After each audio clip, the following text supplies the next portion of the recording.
शोलापुर में पहली बार मुस्लिम रिश्तों का महाजलसा, आपको मिलेगा अपने ख्वाबों का हमसफर। 10 अगस्त 2025 दोपहर 1 बजे से शाम 6 बजे तक, समाज कल्याण केंद्र, रंग भवन चौक, शोलापुर।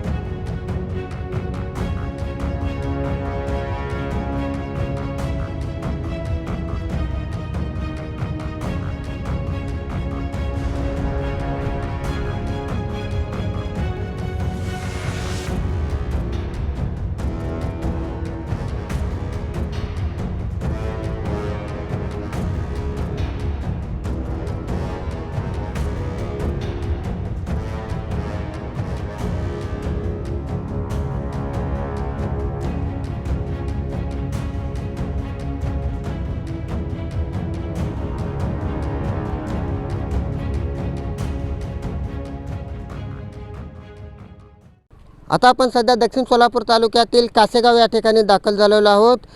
आज पहाटे 2 वाजण्याच्या सुमारास अतिवृष्टीमुळे संपूर्ण जिल्ह्यासह ग्रामीण भागाला पावसाने झोडपून काढलेला आहे। जवळपास या अतिवृष्टीमुळे शेतकऱ्यासह या ठिकाणी मोठं नुकसान झालेलं आहे। जवळपास आज कासेगाव आणि सोलापूरचा संपर्क तुटलेला आहे। जवळपास याच मार्गावरून शाळकरी विद्यार्थी असतील, त्याचबरोबर कॉलेजचे विद्यार्थी असतील आणि दैनंदिन कामानिमित्त कासेगावहून सोलापूरला आणि सोलापूरकडून कासेगावला जाणारे अनेक या ठिकाणी नागरिकांचा संपर्क या ठिकाणी तुटल्याची प्राथमिक माहिती समोर येत आहे। मागच्याच वर्षी ज्ञानेश्वर कदमसह अन्य एक जण कासेगाव येथील रहिवासी असलेले कामानिमित्त वळ्याहून कासेगावकडे जात असताना याच अरुंद पुलावरती त्यांना पाण्याचा अंदाज न आल्यामुळे ते वाहून गेले होते, परंतु दुर्दैवाने त्यांचा त्याच या ओढ्याच्या पाण्यामध्ये मृत्यू झालेला होता। वारंवार प्रशासनाला, तहसील प्रशासन असेल, त्याचबरोबर या लोकप्रतिनिधी असतील, कासेगाव आणि वळ्याच्या माध्यमातून वारंवार विनंती निवेदन देऊन सुद्धा मान्सूनपूर्व पावसाच्या अगोदर हाच पूल जवळपास 7 ते 8 वेळा पाण्याखाली गेला होता, परंतु आज आता मागील काही 7 ते 8 तासाने अतिवृष्टी होत असल्यामुळे बोरामणी असेल, खडकी असेल, इथून येणारा पाण्याच्या विसर्गामुळे परत एकदा हा अरुंद असलेला पूल हा पाण्याखाली गेलेला आहे। आपल्या समोर काही नागरिक आहेत जेणेकरून कासेगावला जाणारे किंवा कासेगावहून सोलापूरला जाणारे काही नागरिकांचा संपर्क तुटलेला आहे। अधिक माहिती आपण त्यांच्याकडून जाणून घेण्याचा प्रयत्न करू। मी एकरूप तालुका उत्तर सोलापूरचा नाव दत्तात्रय उडाणी शिवे। तर माझ्या इथं प्लंबिंगचं काम करतो मी। माझी 3 माणसं त्याला कामाला लावले सकाळी। मी त्याला नेण्यासाठी आता आलो होतो। आता पाण्याची अवस्था बघता पुढं जाता येत नाही आपल्याला। काय पुलावरून तर पास होता। गेल्या वर्षी आपली जी दुर्घटना घडलेली आहे ते दुसरी दुर्घटना घडू नये ह्याच्यात, तर पुलाची उंची जरा वाढवून मिळेल ही अपेक्षा। नमस्कार, मी अनिल बागले, परिवहन सोलापूर महानगरपालिका परिवहन उपक्रमाकडे वाहक म्हणून कार्यरत आहे। तर मी गेली 11 वर्ष झालं कासेगाव ते सोलापूर अशा मार्गावर काम करत आहे। तर लॉकडाऊनच्या पूर्वी जो जुना पूल होता तो पाण्याची लेवल बरोबर घेऊन बांधलेला होता आणि त्याच्यानंतर जे नवीन पूल बांधलेला आहे तो खूप अरुंद आणि खोल आहे। तर एखादा मोठा पाऊस झाला ना लगेच त्या पाण्याची पातळी वाढून मार्ग बंद होत आहे रस्ता। तर जे येणारे प्रवासी आहेत, दवाखान्याला जाणारे, शाळेला जाणारे विद्यार्थी आहेत, पासेसवाले गरीब, तर त्यांचं नुकसान होत आहे, पेशंटची गैरसोय होत आहे। आत्ताच माझ्या बसमध्ये सोलापूरवरून 2 पेशंट आले होते। तर त्यांनी इथं आलं तर मी वड्याच्या अलीकडे गाडी वळवली, गाडी जात नव्हती बस। तर त्यांनी कसं जाणार त्यांच्या घरी सांगा।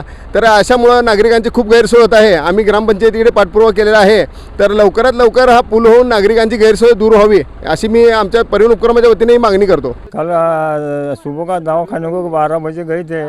अभी नदी को पानी आ रहा है बहुत। अभी यहाँ आडो को पड़ेला है। गाँव में लोग दखल नहीं ले रहे।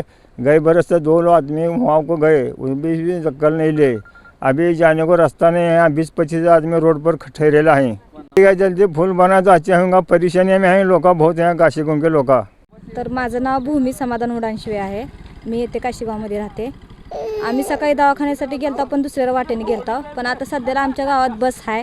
मग आम्ही बसमधनं बसून आलतो, तर आला तर बैठलं इथं पाणी मारण्याचं आहे। मग आता आम्ही कसं जायचं इथनं?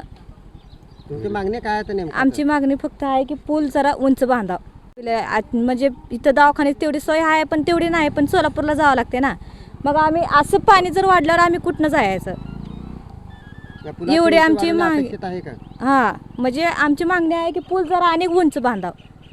म्हणजे गेल्या बारीचा जी जुना पूल होता ती जरा चांगला होता, मग ही ह्या बारीचा जी बांधलाय ती जे पाकच खाली बांधलेला आहे. कारण लोकप्रतिनिधी सरपंच वगैरे कोण रस्ते महामंडळ कोण लक्ष देत नाहीत का?